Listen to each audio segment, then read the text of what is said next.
Let's go! Pasok sila mga kuliits. Ayan school. Bye.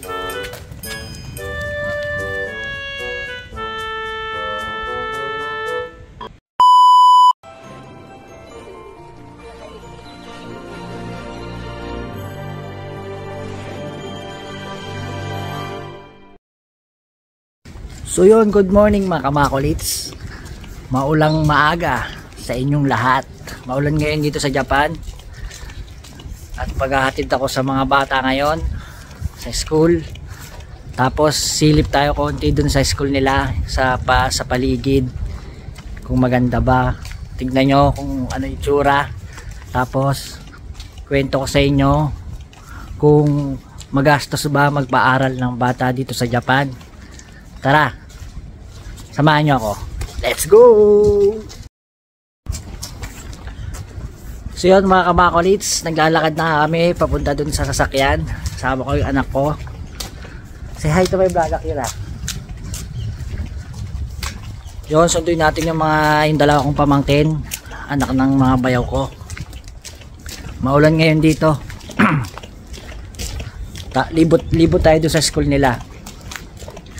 Tapos huwag niyong kakalimutan mag-subscribe Makulits Vlog sa FB page Makulits Vlog.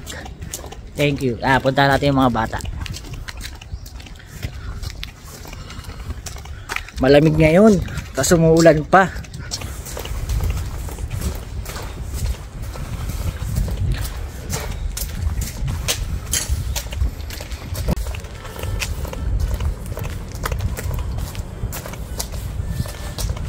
Ito nga pala yung parking namin guys. Parking namin yan. Tapos dito nakatira yung mga bayaw ko sa apartment na yan.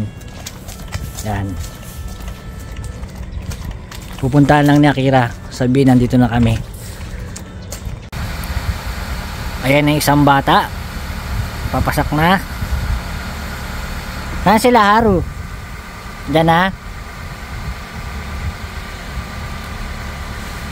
Say hi to my vlog, Haru. Hi to my vlog. Hi. Maulan ngayon mga kamakulits.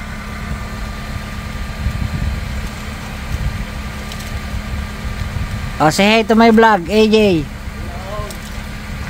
Yan. Papasok ko sila. So, sasakay na kami ng mga kangkuruma.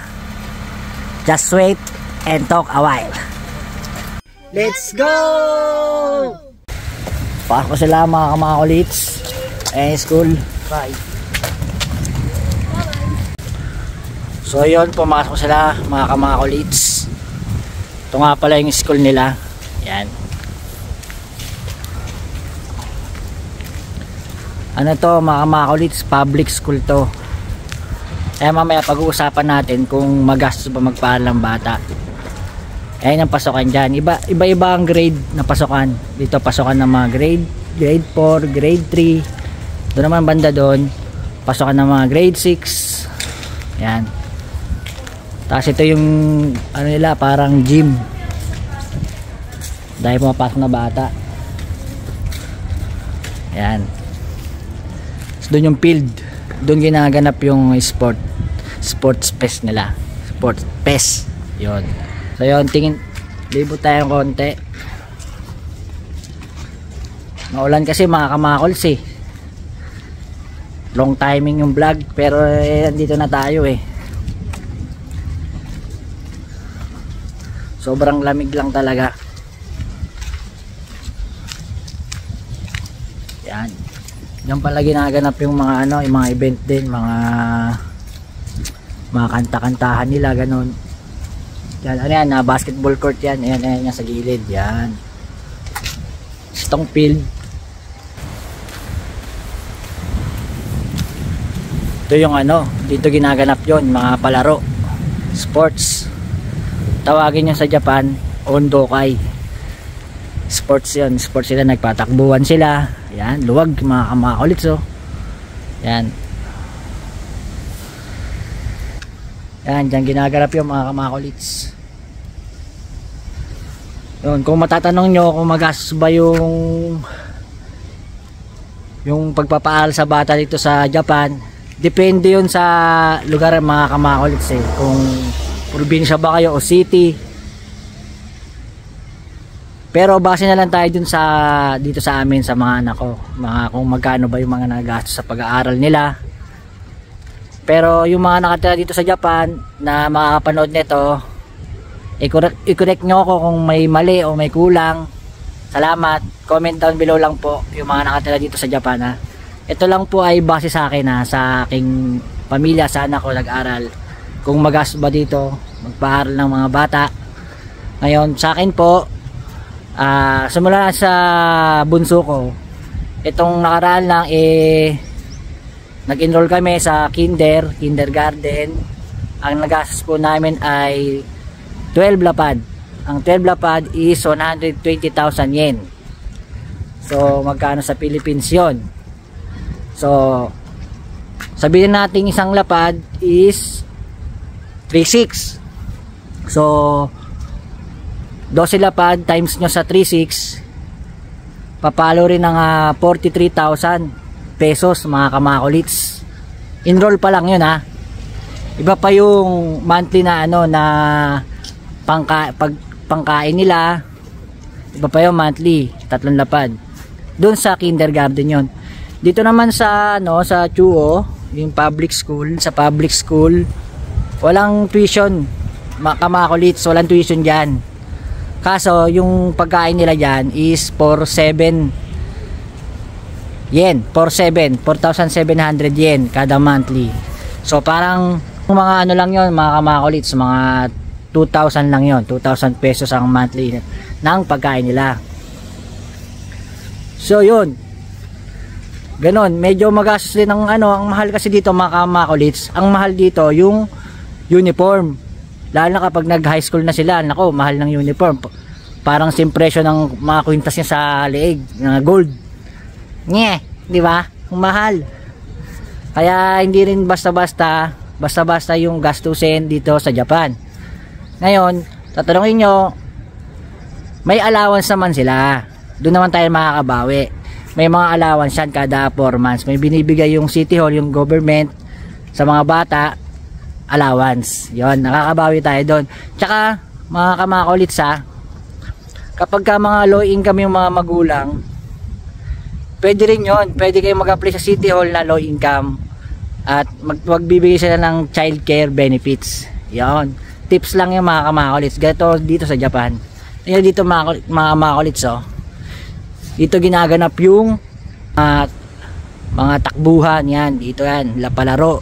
Dito yan. Dito ginaganap yung pambansang laro. Nyaw.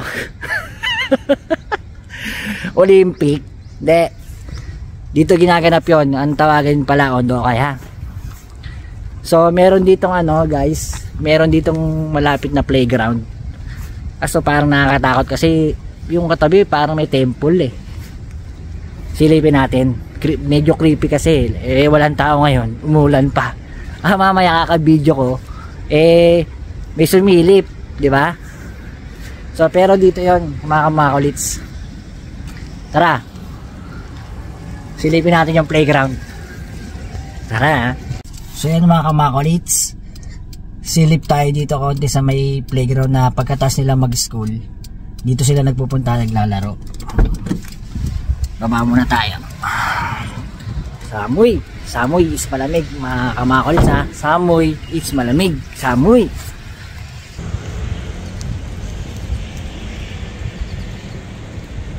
So yon, ito nga pala yung pinupuntahan ng mga bata kapag sila mag-school. Pupunta sila dito naglalaro, tapos bago sila mag-uwian.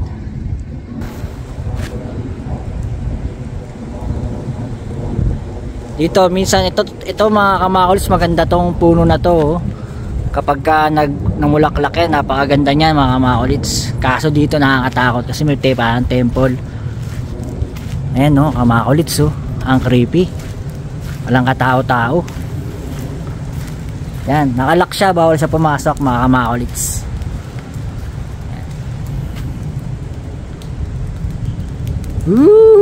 Tayo dyan. Nakakilabot mga kamakolits, baka may mumu. Diyan, ano yan, temple, parang temple eh. Alam ko yung Jinja. Hindi ko pa masyadong alam ibig sabihin ng Jinja mga kamakolits eh. Yung mga nakatira dito sa Japan, pakisabi naman po kung ano yung Jinja. Pa-comment down below po. Salamat. Ito mga kamakolits dyan. Oh, yun. Parang may nakatira naman. Pero ayun, temple kasi yung mga kamakolits. Oh. Yan oh. Yan. Pero dito kasi naglalaro yung mga bata after school. Kikita-kita mga, nagmi-meeting yung mga kabataan dito. Kapag kauwian na. Minsan dinalaw na rin si Irie dito kasi naglaro-laro siya. Mag-slide sana ako, babalik sana ako sa pagkabata. Kaso umulan, basa niya. Mahirap na. Basa ang pet natin dyan. Yan, maraming ano dito, playground. Ang Nihongo pala ng playground is Koen. So yan. Another Nihongo na naman yun ha. So lamig na guys, malamig. Pero ito yung ano nila, laruan kapag kauwian. Doon sa gilid nag-hazard lang ako mga kamakolits. So balta sa kuruma sasakyan kasi malamig. Parang may humuhuni doon. Creepy. Tsaka malamig na, tsaka nakakatakot dito guys kasi ako lang mag-isa. So sakay na tayo ulit. Na tayo sa parking. Uwi na tayo. Wait nyo ako guys ha. Stay tuned. So yon mga kamakolits, nakapag-park na pala ako. Paglalakad na tayo pa uwi. So yun nga. Medyo magastos din yung pagpapaal sa bata. Pero ang maganda lang doon, may nababawi naman tayo kahit papaano, 'di ba? Yung allowance nila kada 4 months. Meron tayong nakukuha sa government, sa City Hall. Ngayon, kung talagang hindi kaya ng yung dalawang mag-asawa na pag-aralin yung bata, meron naman silang child care benefits para doon. Ngaso nga lang, mag-a-apply kayo sa City Hall. Papakita nyo sa kanila yung payslip nila. Ang mahal kasi dito, mga kamakolits, yung high school tsaka yung college. Kaya madalas, hindi na nakapag-college yung mga kabataan dito, mga Hapon, dahil nagdidiretso trabaho na sila dahil napakamahal ng tuition fee. So yun, mahal din talaga lalo pag tumungtong ng high school at college. Ngayon kapag high school naman, yung uniform naman na mabibili ninyo mahal nga, pero pang matagalan na yon, pati yung mga bag nila. Si Akira, yung bag niya mula grade 1 ngayon grade 4 ayun pa rin ang gamit niya, di ba? Tipid. Iba sa Pilipinas din ng konti. Medyo magkaiba kasi ewan ko lang sa Pinas kung may mga allowance na ganyan kasi nakalimutan ko na halos 5 years na rin tayo dito ang kamakolits eh. So yun nga, sana magustuhan nyo yung konting share ko, pero hindi ko sinasabing sa lahat yun kasi city iba doon, iba sa probinsya, tapos iba depende pa sa school na pinasukan nyo o in-enroll nyo doon sa mga bata, diba? Kung saan sila nag-enroll. So ganun lang kamakolits. Sana lagi kayong mag-subscribe at panoorin yung mga videos ko, panoorin nyo pa yung mga previous videos at random videos to, random vlog, depende kung anong mabablog natin, kung anong matatapat. Maraming salamat sa mga nag-subscribe. Update tayo, meron na akong 55 subscribers. Thank you dyan, maraming salamat po, napakabait nyo, arigato gozaimasu. Sa Pilipinas, thank you so much sa inyo. At may ibang lahi nanonood Indo. Ano bang salamat sa Indo? Hindi pa natin alam pero yung good morning alam ko. Salamat pagi. Yeah, good morning. So yon, huwag niyong kalimutan i-like and share ang video na to. At sana panoorin nyo rin yung mga previous ko. Kaso pasensya na kayo doon dahil nagsisimula pa lang tayo sa mundo ng YouTube. Maraming salamat sa inyo. Hanggang dito na lang yung vlog ko. Wait nyo yung mga susunod ko pang vlog. Samahan nyo ko palagi. Thank you so much. Bye!